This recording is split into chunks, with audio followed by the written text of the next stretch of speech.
어, 여러분 만나 뵙게도 정말 반갑습니다. 제가 정말 존경하는 우리 목사님, 또 이쪽 남해 지역에서 성령의 새바람을 몰고 오는 이 귀한 교회를 방문할 수 있고 함께 예배할 수 있어서 이 너무나 큰 기쁨, 또 하나님 앞에 얼마나 큰 감사를 드리는지 몰라요. 사실은 제가 이곳에 오면서 내가 은혜를 끼친다 이런 생각은 추호도 한 적이 없습니다. 내가 은혜를 받고 와야 되겠다. 왜냐하면 평상시에 우리 목사님 설교는 이미 정평이 나 있고 또 이쪽 지역에 방송 설교를 비롯해서 많은 사람들이 큰 도전을 받고 있는 이 시대의 가장 귀한 메신저 중에 한 분이시기 때문에 제가 가서 무슨 설교를 할까 고민을 참 많이 했어요. 특별히 교사 헌신 예배 드린다고 그래서 참 많이 고민을 했습니다. 어떤 목사님이 교회에서 설교하는데 굉장히 고민이 되더래요. 이렇게 얘기했답니다. 내가 오늘 무슨 설교할 줄 아시겠습니까? 그랬더니 교인들이 모르겠다고 그러더랍니다. 그래서 목사님 대답합니다. 내가 모르는 사람한테 무슨 얘기 하겠습니까? 이러더래요. 그렇게 하고 강단에 내려갔다면 다음 주에 강단에 올라 또 물어봤답니다. 제가 오늘 무슨 설교할 줄 아시겠습니까? 그랬더니 이번에는 교인들이 지난주가 생각나서 지혜를 발휘해서 안다고 그랬답니다. 그랬더니 목사님이 다 아시는데 제가 또 무슨 얘기 하겠습니까? 내려가더래. 다음 주에 또 올라갔습니다. 목사님 물어보면 오늘 무슨 설교할 줄 아시겠습니까? 그랬더니 반은 알고 반은 모른다고 그러더랍니다. 그래서 목사님이 이랬답니다. 아시는 분이 모르는 분 가르쳐 주시기 바랍니다. 여러분, 제가 오늘 무슨 설교할 줄 아시겠습니까? 저는 목사 아들로 태어났습니다. 교회 속에서 자라났어요. 저희 아버지는 개척교회 목사였습니다. 시골교회 목회하시고 나중에 개척교회 하시고 지금 생각해보면 진짜 개척교회 목사였습니다. 참 고생도 많이 하시고 처음으로 저희 아버지가 제가 중학교 1학년 때 예배당을 지었습니다. 그때 부럭벽돌, 큰 벽돌. 그거로 이렇게 땅을 대충 이렇게 작업하고 이렇게 벽을 이렇게 싸서 조그마한 예배당을 하나 치셨어요. 지금 기억으로는 한 50평쯤 되나 작은 예배당이었습니다. 저도 열심히 벽돌 날랐습니다. 저도 열심히 일도 하고.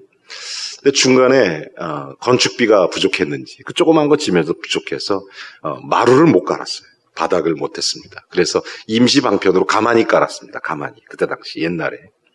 속으로 그렇게 생각했어요. 난 가만히는 거지들만 다리 밑에서 까는 줄 알았지 예배당도 가만히 까나? 이런 생각을 했어요. 처음에. 이상하다. 그런데 마침 앞에 예배당 앞에 옥탑방을 이렇게 지었는데 그 옥탑, 교회 현관 옥탑에 2층이 있었어요. 그 계단도 없고 사다리 타고 올라가야 되는데 개척교회니까 뭐 집이 있습니까? 사택이 옛날이니까. 그래서 강대상 뒤를 이렇게 막아서 살림을 살았습니다. 저희가 4남매인데 저희 엄마 아버지 방 한 칸에 4남매 개척교회 할 때 얼마나 힘들겠어요. 그래서 제가 장남이니까 저는 특별히 그래서 교회 옥탑방이 제 방이었습니다. 거기서 생활을 하게 된 거예요. 그래서 3년의 중학교 과정을 옥탑방에서 지냈습니다. 이제 그 옥탑방에 조그마한 창문이 하나 있는데 그 창문을 이렇게 보면 사람들이 보여요. 지나가는 사람들이. 그렇게 보입니다. 또 하나는 예배당 쪽으로 창문이 하나 나 있는데 창문을 이렇게 열면 교인들이 보입니다. 저는 어렸을 때 교회라는 창문을 통해서 세상을 봤습니다. 세상 사람들이 저렇구나. 또 교회 안의 창문을 통해서 예배당을 봤습니다. 또 교인들을 봤습니다. 어린 마음이지만 어떤 분은 참 좋으신 것 같다. 어떤 분은 저분은 좀 별론 것 같다.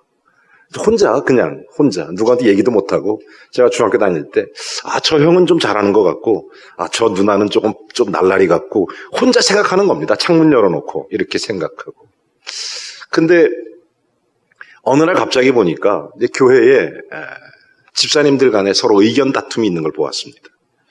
근데 제가 볼 때는 뭐 다 비슷할 것 같은데 그냥 얘기하는 거죠. 이런 얘기 저런 얘기. 막 서로 막 이렇게 의견 다툼이 있는 걸 보면서 교회가 뭘까 고민을 했습니다. 그 교회에 대한 첫 번째 고민이었습니다. 제가 중학교 다닐 때 제 짝꿍 녀석이 김영웅이라는 친구가 있는데 그 친구도 공교롭게 아버지가 목사님이었습니다. 저하고 참 통하죠. 한 번은 자기네 집에 가자는 것입니다. 그래서 제가 그 친구 집에 갔다 깜짝 놀랐어요. 왜냐하면 그 친구 아버지는 대전에서 제일 큰 교회 목사님이었기 때문입니다. 제가 섬기는 교회는, 우리 아버지 교회는 가만히 깔고 예배드리는데 그 교회는 뭐 엄청났습니다.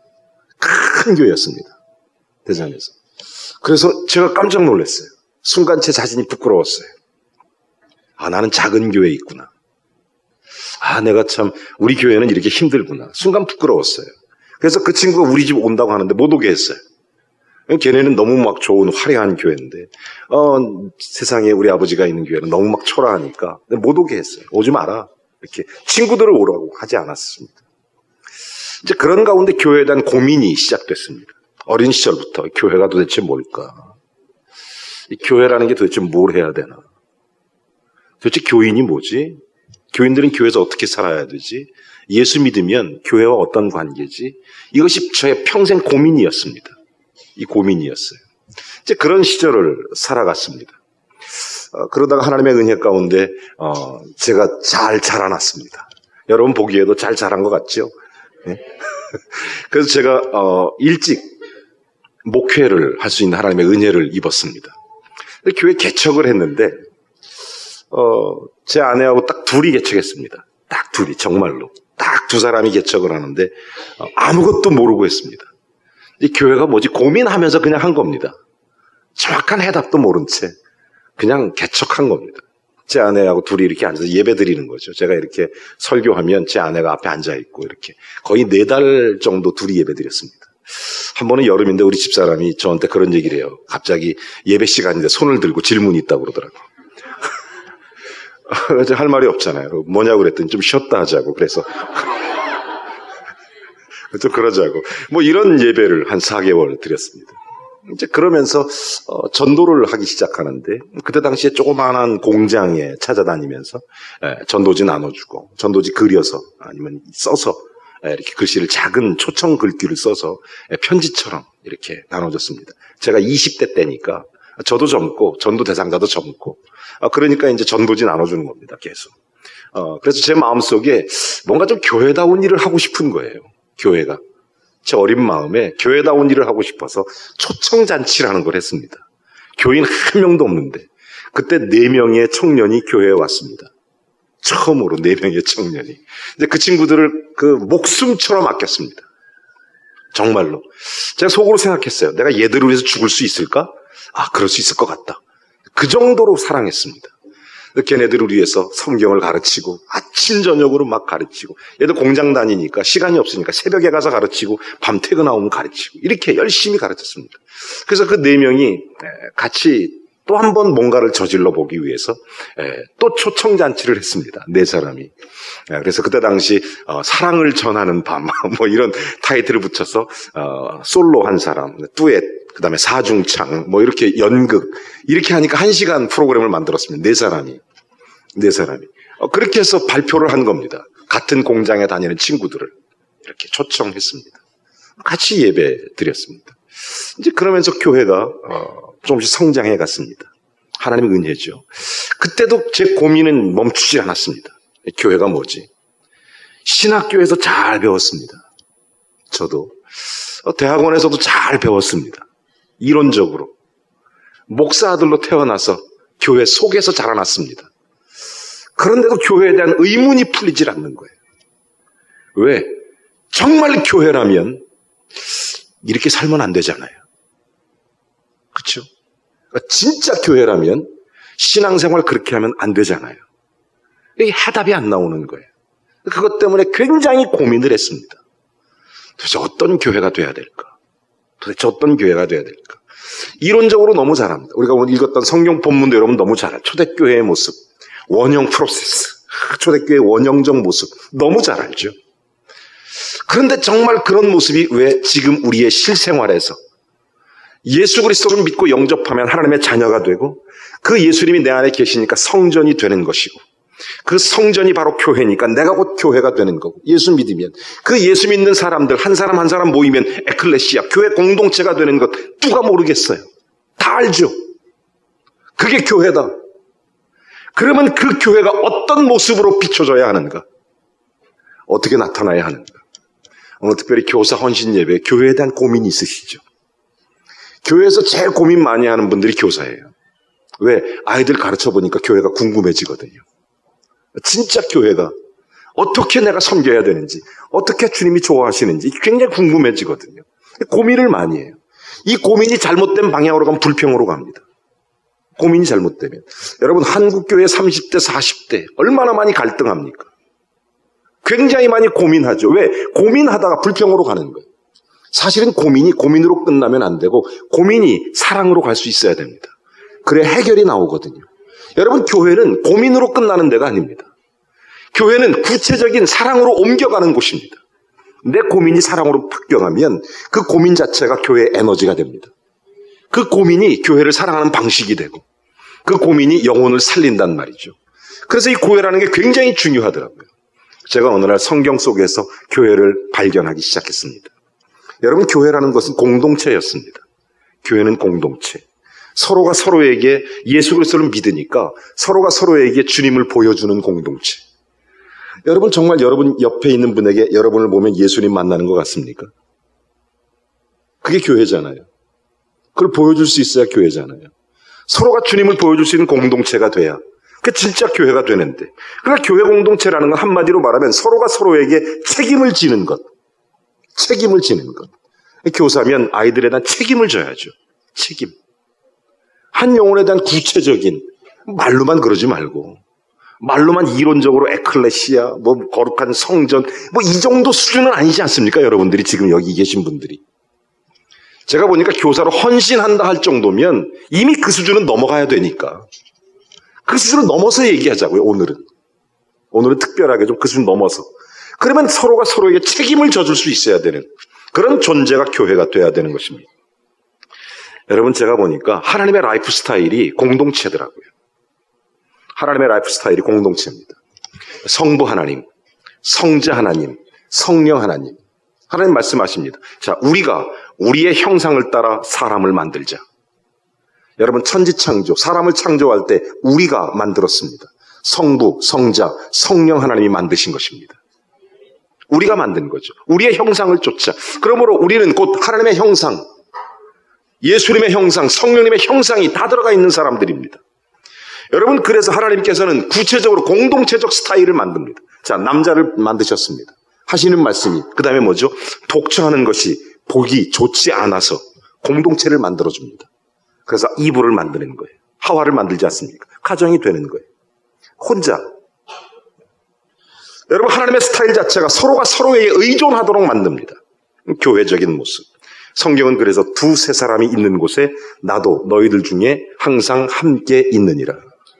하나님은 그 공동체가 완전하게 되기 위해서 하나님 혼자 일하지 않고 성자 하나님과 함께 일하십니다. 요한복음 5장 19절에도 보면 이런 말씀을 하세요. 예수 그리스도 안에서 다 이루어져 가느니라. 하나님께서 그렇게 함께 해주시는 교회는 곧 공동체로 가는 거예요. 공동체. 독불장군이 없어요. 여러분, 세상에서 제일 유행하는 노래가 혼자서도 잘해요. 난 이런 얘기는 교회에서는 하지 말아야 돼요. 그런 노래하는 사람 혼자서도 잘해요. 이게 굉장히 제가 보면 영적인 건 아니에요. 성경을 알면 그런 얘기 함부로 못 하더라고요. 왜? 여러분, 공동체 회복을 위한 강력한 비전을 가져야 되는데 하나님은 홀로 있는 것을 보시고 좋지 않아 아담과 하와를 만드는 것처럼 이 공동체는 굉장히 중요합니다. 교회에서 항상 이런 말을 해야 돼요. 집사님 꼭 필요해요. 이런 얘기. 선생님 꼭 필요해요. 바빠? 그래, 안 와도 돼. 이런 얘기는 하지 말아야 돼요. 나 혼자 할게. 이런 얘기 하지 말아야 돼. 적어도 교회가 아니에요, 그거는. 에클레시아가 아니에요. 정말로. 여러분, 책임 회피. 이것은 공동체를 깨트리는 것입니다. 여러분, 교회 자체, 에클레시아라는 뜻 자체는 그렇게 교회 공동체가 책임지는 존재로 가는 하나님 앞에 차원 높은 공동체의 삶이라는 것이 바로 교회입니다. 교회는 세상이 줄 수 없는 가장 하이 퀄리티의 최고의 차원입니다. 교회는. 여러분, 교회는 세상이 경험할 수 없는 것들을 경험할 수 있는 곳입니다. 세상의 가치가 도대체 교회의 가치를 따라올 수가 없습니다. 누가 세상에서 내 가진 것을 나눠 물건을 통용할 수 있습니까? 누가 함께 떡을 떼면서 사랑으로 교제할 수 있습니까? 세상의 가치는 교회의 가치하고는 비교할 수 없습니다. 교회는 그런 것들을 줄 수 있는 곳입니다. 굉장하죠. 그 교회가 서로 책임 있는 공동체가, 하나님이 삼위일체 하나님 아닙니까? 혼자 계시면 능력의 하나님, 엘로힘이에요. 전지 창조하신 능력의 하나님. 그러나 성자 하나님이 계시면 그분은 사랑의 하나님, 우리 이 땅에 오셔서 우리를 위해서 성령 하나님이 계셔 함께 하시는 그런 하나님, 하나님이 만드신 공동체, 딱 두 가지밖에 없습니다. 성경에. 그게 뭐죠? 교회 그리고 가정. 공동체는 두 가지밖에 없어요. 여기에 신비함이 있습니다.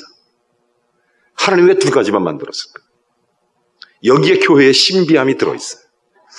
이게 하나님께서 교회와 가정을 만들었다. 이 공동체의 가치, 이 중요성, 이걸 인식하는 것 굉장히 중요해요. 여러분, 예수님이 12제자를 부르셨습니다. 그리고 그 공동체 안에서 살아가십니다.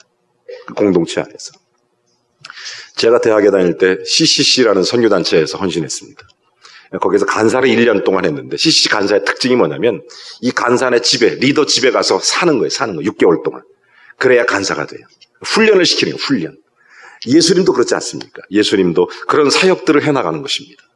보통 그 공동체 안에서 함께 살아가는, 이거 볼 걸 못 볼 거 다 보는 거 아니겠습니까? 그래서 그 안에 부르시는 공동체. 여러분, 사탄은요, 공동체에 사는 걸 깨트리는 게 목적입니다. 어쨌든 깨트리는 게 목적이에요. 여러분, 고린도서에 보면 그래서 분열, 분쟁, 시기, 악독, 사탄이 하는 일들 아닙니까? 그 사탄의 목적은 교회 안에 자꾸 무엇을 만들어내느냐? 내 인생의 목적은 나의 것이다. 내 삶의 주인은 나다. 끊임없이 그렇게 외치는 것이 마귀입니다. 에덴 동산을 하나님께 사람 만드셨을 때 하나님과 교제하는 함께 거니는 동산에서 이것이 파괴가 됐던 그것은 서로에게 하나님 보여주는 관계의 공동체가 돼야 되는데 선악과가 뭐예요? 홀로 있을 때 사탄이 와서 그를 유혹하여 그런 선악과를 먹게 해버리는 것입니다. 여러분, 선악과의 특징은 하나님이 원하시는 거 안 하고 자기 중심적인 선택을 하는 게 선악과의 문제 아닙니까? 여러분, 신앙생활도 똑같아요. 교회도 하나님께서 원하시는 것을 늘 선택해야 되는데 자기가 원하는 것을 선택하면 선악과 먹는 거하고 무슨 차이가 있어요? 똑같죠.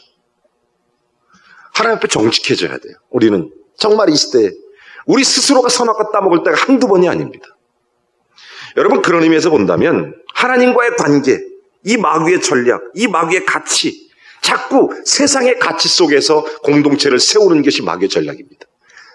마귀의 공동체 전략은 나라를 세워가는 거죠. 나라. 창세기 4장에 보면 여러분, 가인 성을 쌓죠. 그 다음에 야발 어떤 육축 차는 자의 조상이 되고, 유발 또 수금 퉁수 잡는 자의 조상이 되고, 그 다음에 두발가인, 라멕, 이런 사람들 각자 자기들의 독립적 성을 만들어가는 특징이 있어요.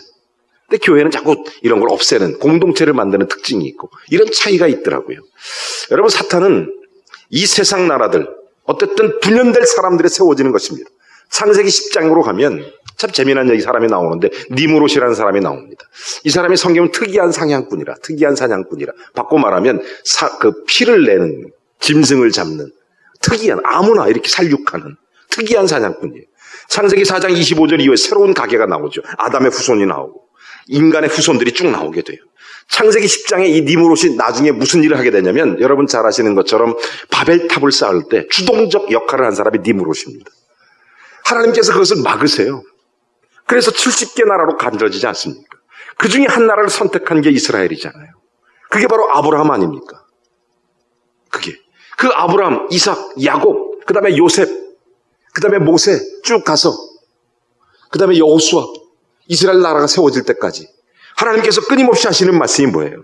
하나님께서는 사탄의 전략들을 계속 막아가는 것이고 마귀는 하나님의 계획들을 자꾸 부셔가는 것입니다. 근데 중요한 것은 교회 안에 이런 것들이 너무 많다는 거예요. 하나님의 일들과 사탄의 일들이 끊임없이 싸우는 것들이. 그래서 영적 분별함으로 교회를 이해하지 않으면 우리의 헌신이, 우리가 정말 주님을 위해서 하나님의 영광을 위해서 우리의 공동체 가운데 우리가 맡겨진 그런 영혼들을 위해서 서로가 끝까지 책임지는 존재로 가야 되는데 그 일을 제대로 못할 수 있기 때문에, 그래서 교회를 알아야 된다는 거예요. 그래서 교회를 막연하게 고민만 하는 것으로 멈춰 자세히 알아야 된다는 거죠. 여러분, 이 사탄은 자기 정체성 자체를 일에서 찾도록 합니다. 일. 항상. 근데 하나님은 끊임없이 존재 속에서 우리 정체성을 찾도록 해주시는 분이세요. 하나님은 어떤 분이십니까? 정말 사랑이 많으시죠. 사랑이 많아요. 그래서 우리가 하나님 자체, 네가 내 안에, 내가 너 안에 있으면 그거로 만삭 오케이. 무엇이든지 원하는 대로 구하라. 그러면 이루리라. 그렇게 말씀하십니다. 근데 마귀는 그렇지 않아요. 가인의 후손이 뭡니까? 무엇인가 업적을 창조해 나가는 거예요. 가인의 후손의 니므롯이 바벨탑을 쌓아야 하나님께 가는 줄 알고 뭔가를 만들어야 되는 줄 알고. 여러분, 교회 공동체라는 것은 하나님과 나 사이에 일체감이 이루어질 수 있는 곳입니다. 여러분, 최초의 사람을 또 하나님을 선택하도록 하는 것. 이 교회 공동체라는 게 바로 이런 의미에서 굉장히 중요해요. 교회는 뭐냐? 어떤 일 중심, 아니면 내가 뭔가를 막 하나님 앞에서 내가 뭔가 하는 줄. 제가 최근에 얼마 전에 우리나라의 베스트셀러 저자였던 내려놓음이라는 책을 썼던 이용규 몽골 선교사 혹시 아십니까? 그 책 많이 읽어보셨죠? 제가 그분을 만났어요. 그분이 이제 같이 걷기라는 책을 썼는데 그냥 물어봤어요. 선교사님, 그 내려놓음 속에서 배운 게 뭡니까? 이제 깊은 교제가 있어서 제가 얘기를 해보니까 이분이 이런 얘기를 해요. 내려놓는다는 것은 한 가지를 배웠다는 거예요. 왜냐하면 자기가 무엇인가를 내려놓는다는 것은 나를 포기하는 시간이었다. 나를 포기하는 시간이다. 내가 내려놓는다는 게 갖고 있는 게 무거워서 내려놓는, 내 짐을 내려놓는 차원이 아니고, 내려놓는다는 것은 내 자체를 포기하는 시간들이다. 그리고 나서 그때 비로소 같이 걷는 길이 보이더라. 그래서 같이 걷기라는 책을 써냈어요. 그분하고 얘기하면서 그런 걸 함께 깊이 나눴는데, 자, 우리가 하나님의 형상대로 지음받았단 말이에요. 그렇다면 예수 그리스도의 보혈의 공로로 구속함을 받은 우리가 하나님의 형상을 회복하는 게 교회인데, 교회 회복이라는 것이, 그러면 내 속에 어둠의 일을 벗어버리고 빛의 자녀로서 하나님의 역사가 일어나야 되지 않겠어요? 성령은 우리에게 두 가지 명령밖에 더 합니까? 두 가지 명령. 하나는 문화명령. 생육하고 번성하라. 땅을 다스리라. 공중, 또 바다, 또 그 땅에 있는 모든 것들을 다스려라. 하나님께서 우리 문화명령. 그래서 그 명령 때문에 인류가 발전하고 문화가 발달하는 것입니다. 그 명령이죠. 또 하나는 뭐예요? 복음명령. 땅 끝까지 가서 예수 그리스도의 복음을 전하라. 제자 삼으라. 이게 복음명령은 문화명령이잖아요. 이 사역들이 하나님의 형상 속에서 구체적으로 진행되어가는 게 교회인데, 그러면 이 교회를 어떻게 만들어가야 되느냐? 교회 정체성이 제일 중요하다는 거예요. 아무리 멋진, 적어도 우리가 건물이 교회가 아니라는 걸 알지 않습니까? 건물이 교회가 아니라는 걸 알고 있지 않습니까? 제가 심호하는 교회는 부산의 범일교회입니다. 저희 교회도 꽤 역사와 전통이 있는 교회입니다. 아시는 분은 아시겠지만 저희 교회는 6.25 사변 때 세워졌어요. 우리나라 최초, 세계 최초 유엔 기념교회가 저희 교회입니다. 1952년도 유엔 군목 목사님들이 그렇게 모여서 예배하고, 미국 군인들이 와서 예배하고, 전쟁 끝나고 돌아가면서 한국 교회 목사님이 양도를 받아서 교회가 시작된 교회가 저희 교회니까, 60년 역사가 넘었으니까 굉장히 참 좋은 교회입니다. 그동안 많은 역사들이 있었죠. 저희 교회는 잘 지어졌습니다. 예배당도 꽤 크고, 좋은 시설이 잘 돼 있고, 교인들도 꽤 많고, 꽤 역사도 있고, 참 좋은 교회죠. 그럼 한 가지는 분명합니다. 어차피 교회는 건물이 아닙니다. 교회는 시설도 아니고 시스템도 아닙니다. 교회는 예수 믿는 사람이거든요. 하나님 믿는 사람이거든요. 그 공동체, 그걸 바꿔 말하면 하나님의 형상이 회복돼야 진짜 교회가 된다는 얘기입니다. 주님의 창조의 목적이 구체적으로 나타나지 않으면 그 교회는 병든 교회입니다. 그 사람들이 모여서 공동체로서 하나님의 일을 하지 않고 끊임없이 갈등할 수밖에 없는 그런 교회들. 여러분, 오늘날 하나님이 세우시는 정체성, 하나님과의 관계 속에 이루어지는 것이니까, 예수님도 하나님께서 이런 말씀하십니다. 하나님과의 관계 속에 교회가 진짜 회복이 되는 거니까, 이는 내 사랑하는 아들이요. 예수님에게 그 관계죠. 하나님이 여러분 어떻게 보시는가? 내가 하나님 앞에 어떤 존재인가? 이게 제일 중요합니다. 내가 뭘 잘해서가 아니라, 내가 굉장히 훌륭해서 하나님이 쓰시는 게 아니라, 하나님이 나를 사용하신다는 것 자체, 그 존재성 자체가 감격스러워서 주님 앞에 엎드려 눈물 흘리는 게 저와 여러분인 줄로 믿습니다. 그게 바로 주님 앞에 존재적 그리스도인이겠죠. 그런 믿음으로 가는 것입니다. 무엇을 행하느냐가 아니라 그 존재 자체가 귀한 것이니까. 교회 공동체는 그러니까 서로에게 하나님을 보여주는 공동체가 되는 것입니다. 하나님을 보여줄 수 있는 곳, 서로 기뻐하는 가스펠 찬양도 있잖아요. 형제의 모습 속에 보이는 하나님의 형상 아름다워라. 그 찬양 부르지 않습니까? 형제의 모습 속에 보이는 더러운 인간이 보인다. 이렇게 하면 안 되잖아요. 그러니까 정말 하나님이 보일 수 있어야 돼요. 하나님께서 구체적으로 이 분명한 전체성 위에 교회가 세워지는 것입니다. 그래서 이 교회 공동체, 하나님을 서로 보여주는 존재, 그래서 우리가 지금 함께 나누었던 사도행전 2장 42절부터 47절까지의 말씀이 바로 그겁니다. 서로가 서로에게 하나님 보여주기 시작한 겁니다. 제가 듣기로는 이 통영에 꿈과 사랑의 교회가 그런 교회라는 얘기를 들었습니다. 제가 부러웠어요. 저희 교회는 역사와 전통은 있지만 아직 그렇게 되지 않을 때가 많이 있거든요. 쉽지 않아요. 저희 교회도 정말 그 공동체가 쉽지 않아요. 저도 끊임없이 몸부림칩니다. 언제 이 고민이 끝날지 모르겠어요. 이 교회, 나의 고민 언제 끝날지 모르겠어요. 내 사랑, 교회 정말 저는 사랑하거든요. 나는 교회를 위해서라면 제 몸을 버릴 수 있어요. 여러분 그럴 수 있어요? 저는 그럴 수 있어요. 그렇게 사랑합니다. 이 고민, 이 사랑 언제 끝날지 모르겠지만 어쨌든 이 성경 사도행전 2장 42절에 서로가 하나님을 보여주는 존재가 된 거예요. 서로가. 여러분 만약에 우리가 섬기는 아이들, 청소년들, 또 어린아이들, 아주 유치부, 영아부 얘네들이 우리를 통해서 하나님을 볼 수 있다면 얼마나 좋겠어요. 그러면 게임 오버. 그게 교회예요. 그게 진짜 교회예요. 그게. 그렇지 않고서는 교회 함부로 얘기하면 안 돼요. 뭔지도 모르면서 괜히 교회가 어쩌고 저쩌고 뭐 어쩌고 저쩌고 뭐 요즘 어쩌고 저쩌고 난 그런 얘기 들으면 속으로 마음이 아파요. 여러분 어떻게 보실지 모르겠지만 제가 이래 봬도 우리나라의 목사님들을 대상으로 하는 세미나의 유명 강사입니다. 목사님들은 많이 하세요. 제가 목회자들 대상으로 세미나를 많이 해요. 그분들에게 함께 말씀도 나누고 또 이런 세미나를 하면서 느끼는 게 있어요. 그분들이 교회에 대해서 정말 고민을 많이 하시는데 어떤 때는 사랑하지 않아요. 그게 얼마나 아픈지 몰라요. 수많은 제가 장로님 만나보고 수많은 집사님 만나보지만 그분들이 교회를 굉장히 고민하는데 말로는 사랑한다고 하는데 진짜 사랑하지 않아요. 왜? 교회는 하나님의 형상이 회복돼야 사랑되는 거거든요. 자기가 하나님을 나타낼 수 있어야 사랑을 하는 거거든요. 자기 스스로를 무너뜨리면서 입만 살아서 경건의 모양은 있는데 능력이 없어요. 여러분 그런 한국 교회를 바라봅니다. 그런 가운데 좀 특별하게 창원의 통영의 이런 꿈과 사랑의 교회를 만난다는 것은 굉장히 축복입니다. 여러분 그런 선한 영향력을 끊임없이 발산해야 됩니다. 이런 역사들이 여러분을 보면서 아이들이 그걸 느껴야 돼요. 나 예수님 본다. 이런 느낌. 여러분 이 정체성이 있어야 진짜 교회가 세워집니다. 예수님께서 어느 날 이런 질문합니다. 제자들에게. 사람들이 나를 누구라고 하느냐. 제자들이 말하죠. 주는 그리스도시요. 어떤 사람은 얘기합니다. 어떤 사람은 선지자, 어떤 사람은 엘리야, 어떤 사람은 뭐 이런 사람이다.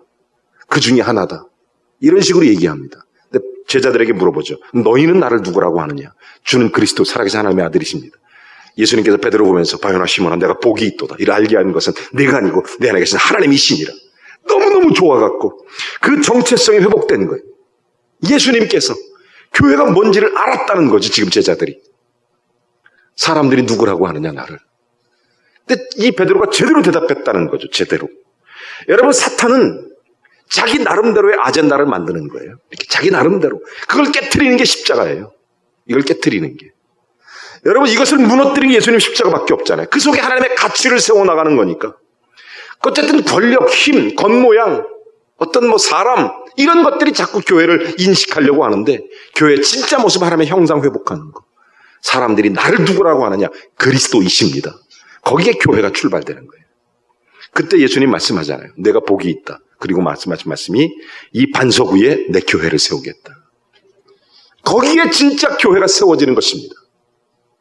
여러분 교회를 그렇게 세워가는 거죠. 내 안에 그리스도에 대한 진정한 신앙 고백, 믿음에 대한 고백, 그런 믿음을 가지고 우리가 정말 그런 교회의 교사로서 헌신이 시작되는, 그래서 하나님께서 원하시는 명확한 그런 교회를 세워나가는 것입니다. 그러니까 교회는 어디서 탄생했느냐? 사도행전에서 아니에요. 십자가에서 탄생한 겁니다. 교회는 십자가에서. 갈보리 십자가 언덕에서부터 이것이 주님이 그렇게 선포한 중요한 이유입니다. 예레미야 31장에 보면 33절에 하나님께서 말씀하는 너희에게 새 언약을 줄 것이다. 여러분 옛 언약은 뭡니까? 율법, 모세를 통한 옛 언약. 새 언약을 주셨어요. 왜냐하면 이스라엘이 옛 언약을 폐했습니다. 자, 옛 언약 돌판에 새겼습니다. 그러나 새 언약 마음판에 새기는 겁니다. 너무 잘 알죠, 여러분들이. 자, 하나님께서 말씀하신 옛 언약, 새 언약. 그러므로 새 언약의 시작이 어디냐? 갈보리 십자가예요. 왜? 여러분, 예수님께서 마지막 만찬을 하시면서 뭐라고 말씀하십니까? 이것은 너희를 위하여 피 흘리는 내 피니, 이것은 너희를 위하는 내 몸이니 성찬을 하시는 겁니다. 그러면서 하시는 말씀이 이것은 새 언약이니 이것을 먹고 마시라. 새 언약. 그러니까 교회는 새 언약 속에 세워지는 거예요. 그러니까 십자가로부터 새로운 시대가 열린 것, 하나님의 법을 주신 것, 요엘의 예언이죠. 하나님의 영을 부어주신. 자, 하나님의 영이 우리를 인도하시고 이렇게 이끄시는 것이 임마누엘인데, 그러니까 예수님께서 침례받으시죠. 성령에 이끌려서 그 후에 하나님의 영에 이끌려서 하나님의 자녀로 내 사랑하는 자녀다라고 하나님의 음성이 들리고 새 언약, 새 언약, 즉 그리스도의 지체가 되는 거죠. 그러니까 성만찬이 곧 뭐예요? 예수 그리스도의 몸이 된다는 의미거든요. 그게 교회란 말이에요. 그리스도의 몸. 그러니까 우리가 에베소서에 말하죠. 교회 머리 되신 주님, 우리가 각 지체. 이론적으로 아는 게 아니라 예수님의 피와 예수님의 몸을 함께한 그리스도와 하나 된 내 안에 그리스도의 형상이 회복된 그게 바로 그 공동체가 교회입니다. 그러니 당연하게 나를 통해 예수님이 보여지는 거고 나를 통해 하나님의 뜻이 나타나는 거고 그게 교회가 되는, 그래서 예수님의 비밀이 교회라는 거예요. 그래서 하나님의 비밀이 그리스도고 그리스도의 비밀이 교회입니다. 교회, 서로가 서로의 몸을 세워주는 것, 그게 비밀이에요. 그래서 성경의 비밀이죠. 이것이 하나님 만드신 공동체, 여기에 진짜 교회가 있어요. 거듭남. 예수 믿고 진정 거듭남으로 만들어지는 공동체. 예수님의 십자가와 보혈, 그 부활의 능력으로 만들어진 공동체. 그래서 예수님이 침례받으시고 공생애를 시작한 거고 교회도 성령 안에서 공동체로 시작이 되는 거고, 초대교회 모일 때마다 공동체죠. 떡을 떼면서 기도하고 가르치고 말씀을 나누고. 여러분, 이게 성경에서 끊임없이 이게 말씀하는 것이 아닙니까? 사탄은 이것을 파괴하는 게 목적이고 어떻게 해서든지 그렇게 못하도록, 어떻게 해서든지 애들 함께 못 모이도록, 어떻게 해서든지 교회에서 모여서 기도하지 못하도록, 그게 마귀의 역사고, 그거를 당연하게 인정하기 시작하는 것은 일로 접근하는 거니까 그건 이미 교회의 교회됨을 잃어버리는 거예요. 진짜 교회는 영적 전쟁에 승리할 수 있어야 됩니다. 그러기 위해서는 내 속에 하나님의 형상이 회복되는 진짜 교회가 돼야 돼요. 내가 그게 모여질 때 초대교회처럼 원형 프로세스, 진짜 교회의 모습이 딱 나오는 거예요. 진짜 교회의 모습. 아, 교회가 이런 거구나. 제가 알기 시작했어요. 아, 교회라는 게 이런 거구나. 그래서 한 영혼 속에서 교회를 보기 시작했어요. 그러니까 주님의 존귀함이 보이는 거예요. 거기서 이렇지, 맞아, 이거야. 어린아이 하나에게 그게 보이는 거예요. 예수 그리스도의 십자가와 부활에 보이는 거예요. 그 아이에게. 그 아이도 주님의 교회 공동체가 되는 거니까, 그리스도의 몸이 되는 거니까. 여러분, 교회는 사람인 것을 보이는 것입니다. 오늘날 한국교회의 가장 큰 아픔이 뭔지 아십니까? 담임 목사님하고 사역자들하고 이제 유니폼 갈아입고 축구 시합하러 나갑니다. 상대편은 사탄팀, 이쪽은 꿈과 사랑의 팀. 교인들은 관중석에 앉아서 목사님 이기면 와, 목사님 좀 잘못하면 이럽니다. 아, 이번 주 목사님 기도 많이 하셨나 봐. 와, 아, 요새 기도 안 하시나 봐. 왜 이러고. 교회가 그런 겁니까? 교회는 그렇지 않잖아요. 내 속에 하나님이 회복되는 것, 서로가 서로에게 하나님 보여주는 것, 에너지가 서로서로 주님 앞에 만들어져 가는 것, 바로 이거죠. 바로 이거. 그리스도의 몸에서 서로의 지체고 서로의 사역이 끊임없이 만들어지는 것. 분명한 것은 그리스도인이 그래야 교회가 되는 것입니다. 예수님께서 말씀하신 것, 그 대답에 따라서 반석이 될 수도 있는 거고 모래가 될 수도 있습니다. 너희는 나를 누구라고 하느냐? 여러분, 예수님 누구십니까? 여러분에게 그리스도이십니까? 아니면 건물입니까? 아니면 형식입니까? 아니면 시스템이에요? 아니면 프로그램입니까? 그리스도는 나의 전부이십니다. 나의 창조주이십니다. 나의 하나님이십니다. 그래야 교회거든요. 그러면 예수님이 그 반석 위에 교회를 세우리니, 그러면 그 교회, 그래서 아이들에게, 우리의 자녀들에게 교회에서 배워줄 수 있는 것은 세상의 가치가 아닙니다. 세상은 돈과 권력과 세상적인 것을 말할 수 있지만 교회는 세상이 줄 수 없는 존재적 가치를 가르쳐줄 수 있습니다. 너는 하나님의 사랑받는 존재야. 하나님이 너희 안에 계셔. 하나님이 너를 책임지실 거야.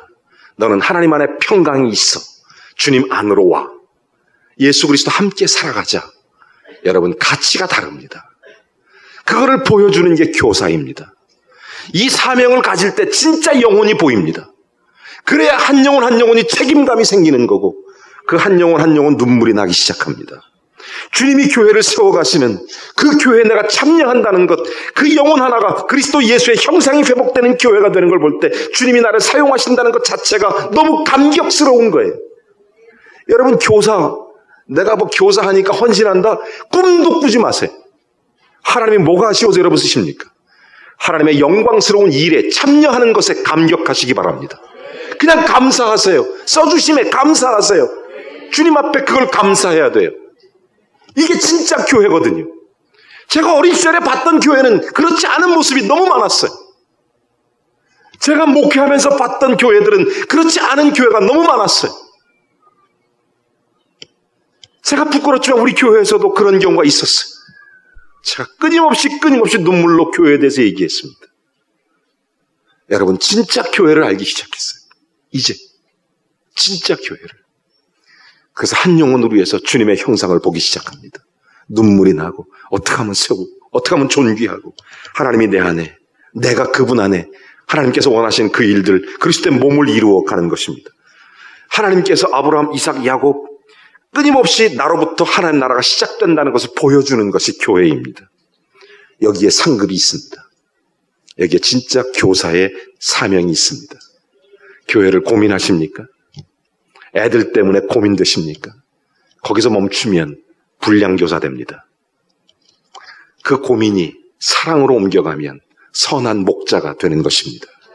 교회는 고민이지만 동시에 사랑입니다. 교회는 때로는 아픔이지만 동시에 주님의 몸을 이루는 하나님의 사명입니다. 내가 하나님의 형상을 회복해가는 것, 그게 진짜 교회 회복입니다. 거기에서 함께 만들어서 한 영혼 한 영혼을 주님의 모습으로 세워가는 것, 거기에 교회가 있고 거기에 교사의 사명이 있어요. 그 사람 하나 있으면 세상은 바뀝니다. 그 한 사람이 있으면 그 조직은 바뀝니다.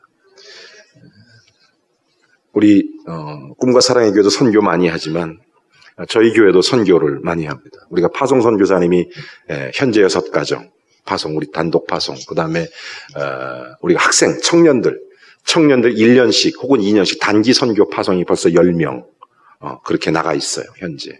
그 뭐 잠이 안 오죠. 늘 기도 중에 있습니다. 아이들 늘 그렇게 나가 있으니까. 방학 때 단기 선교 나간 아이들도 많고. 제가 이렇게 보면서 그런 생각들이 참 많이 들어요. 아, 선교사님들 참 수고하시는구나. 제가 얼마 전에 베트남의 신현우 선교사님이라는 분을 만났어요. 근데 그분이 원래 사업하시던 분인데 하나님의 소명받고 선교사가 되셨는데 이분이 교회를 알았어요. 교회가 이거구나. 그래서 베트남 사람들의 몸에서 교회를 보기 시작한 거예요. 그래서 한 영혼 한 영혼 세워간 겁니다. 그래서 만들어서 건축한 교회가 베트남에만 68개 교회. 한 사람이.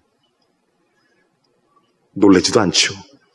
하나도 안 세우신 보신 분들이 교회 하나 세운다는 게 보통 어려운 일인 줄 아십니까? 저는 교회를 세워봐서 알아요. 주님이 세우시지만 내가 정말 개척을 해봐서 압니다. 제가 개척해서 조그마한 홀에서 방 한 칸에서 예배 드릴 때 참 별 사람 다 만나봤어요. 조그마한 만화가게 얻어서 개척했는데 지나가는 사람이 교회 문 앞에도 오줌도 놓고요. 내가 예배당 안에 있는데 밤에 너무 마음이 아프죠. 이게 교회인데 내 젊은 나이에 그때 20대니까 혈기가 얼마나 많아요. 저걸 확 쫓아가서 잘라버릴까 봐 이런 생각도 들죠. 한 번은 술 먹고 막 어떤 사람이 교회 유리창을 깬 거예요. 교회 유리창을. 너무 속상하죠. 그들의 눈에는 별거 아닌 조그마한 만화가게로 보일지 모르지만 제 눈에는 교회지 않습니까? 그게 너무 마음이 아팠어요. 제가 쫓아나갔습니다.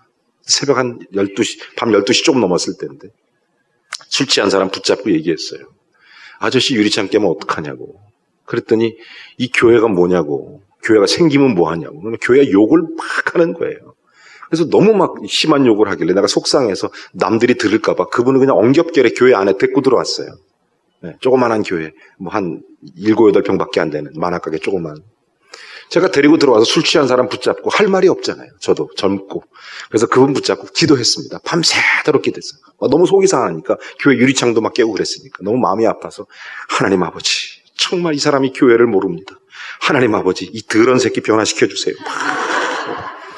밤새도록 막 기도했습니다. 제가 얼마나 기도했나 몰라요. 그래도 나중에 새벽이 되니까 이분이 술이 좀 깨신 거예요. 나한테 그래서 물도 좀 갖다 주니 술이 좀 정신이 좀 깨잖아요. 이분이 새벽에 나한테 한 말 지금도 잊어버리지 않아요. 제발 나 좀 보내줘 그러더라고요. 그래서 안 된다고. 유리창값 얼마냐는 거야. 유리창값 자기가 물어주겠다고. 난 그게 중요한 게 아니라고. 당신이 예수를 믿으면 좋겠다고. 그래서 우리 교회 첫 번째 장년 교인이 그 사람이에요.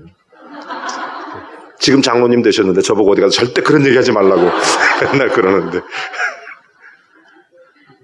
그분 고물상 하셨어요. 고물상 그때 당시에. 마음이 참 많이 아프셨던 분이세요. 부인이 안 계시고 혼자 딸 둘 키우면서. 그러니까 마음이 이해가 되죠. 그런데 그분이 예수 믿고 변화받. 지금은 뭐 굉장히 축복받았죠. 교회가 되신 거예요. 교회가. 제가 교회를 또 건축도 해봤어요. 예배당 건축도. 별 순환을 다 겪어봤습니다. 제가 깨닫는 건 한 가지예요. 정말 교회를 아는 사람이 한 사람 있으면 그 공동체는 변한다. 교사 한 사람이 교회를 분명히 이해하면 그 아이들의 눈 속에, 아이들의 영혼 속에 교회를 볼 수 있다면 그 공동체는 변한다. 여러분, 할리우드 비천하는 사람, 무디 목사님 한 사람을 보면서 그 무디를 변화시켜서 엄청난 100만 명이 변화시키지 않습니까? 눈물의 선지자 예레미야 5장 1절에 보면 조국 유다가 멸망해 갈 때 예레미야가 눈물을 흘려 기도합니다. 공의와 정의가 살아계신 하나님, 이 백성 중에 영적으로 깨어있는 단 한 사람만 있으면 하나님이 이 도시를 멸망시키지 않으리라 약속을 받아내지 않습니까? 하나님 앞에 깨어있는, 그냥 왔다 갔다 하는 교사 말고, 그냥 왔다 갔다 하는 교인 말고, 진짜 영적으로 교회에서 진짜 주님 앞에 진짜 교회가 되고 싶은 사람, 그 한 사람 하나만 있으면 도시 하나를 살린다는 거예요. 예레미야 5장 1절입니다. 여러분 사사기 2장 10절에 보세요. 하나님 앞에 제일 가슴 아파하는 것은 하나님을 알지 못하는 다음 세대가 이스라엘에 일어났다는 거예요. 하나님을 알지 못한 주일학교, 뭐 빵 주고 과자 주고 지금 그런 시대입니까? 교회는 그런 거 아니에요. 예수님 주는 거야. 예수님 너 사랑한다. 예수님은 너를 구원한다. 너는 주님의 자녀고 너는 주님 안에서 주의 목적이 있고 하나님의 영광을 위해 살아갈 분명한 비전이 있는 사람이다. 존재를 심어주는 곳입니다. 여러분 교회는 그런 거예요. 여러분 이렇게 한 사람, 교사 한 사람만 제대로 되면 인생은 바뀌어요. 진센돌프 백작 이런 분들은요, 한 사람이 226개 나라에 600명의 선교사를 파송했습니다. 엄청나죠. 아이 하나가 변하면 그렇게 되는 것입니다. 1889년 12월 8일 나이아가라 폭포 사경회에서 한 젊은이가 주님 앞에 무릎 꿇고 울기 시작했어요. 이렇게 기도합니다. 하나님, 찌그러진 깡통 같은 나도 쓰실 수 있습니까? 주님, 나는 주님을 믿습니다. 주님이 나를 사용하신다면 찌그러진 깡통 같은 나도 쓰실 수 있습니까? 그때 하나님께서 그를 사용하십니다. 그래서 한국에 와요. 그 사람이 말콤 페닉, 우리 침례 교회의 최초의 선교사가 된 것입니다. 사랑하는 여러분, 여기 계신 교사 한 분 한 분, 아이들에게 주일학교, 또 청소년부, 또 청년부, 또 영아부, 유치부, 선교는 다음 세대 일으키는 게 선교입니다. 하나님을 모르는 사람에게 하나님을 알게 하는 거예요. 못 주는 게 아니라 하나님을 알도록 하는 게 교사입니다. 존재를 주는 거예요. 교회를 만들어가는 거예요. 마지막으로 하나만 얘기하고 마치겠습니다. 1994년도에 김일성이 죽는데 1993년도에 김일성이 함경남도 원산을 방문을 하게 됩니다. 그러니까 그 마을 사람들이 김일성 온다고 도로를 새로 깔았어요.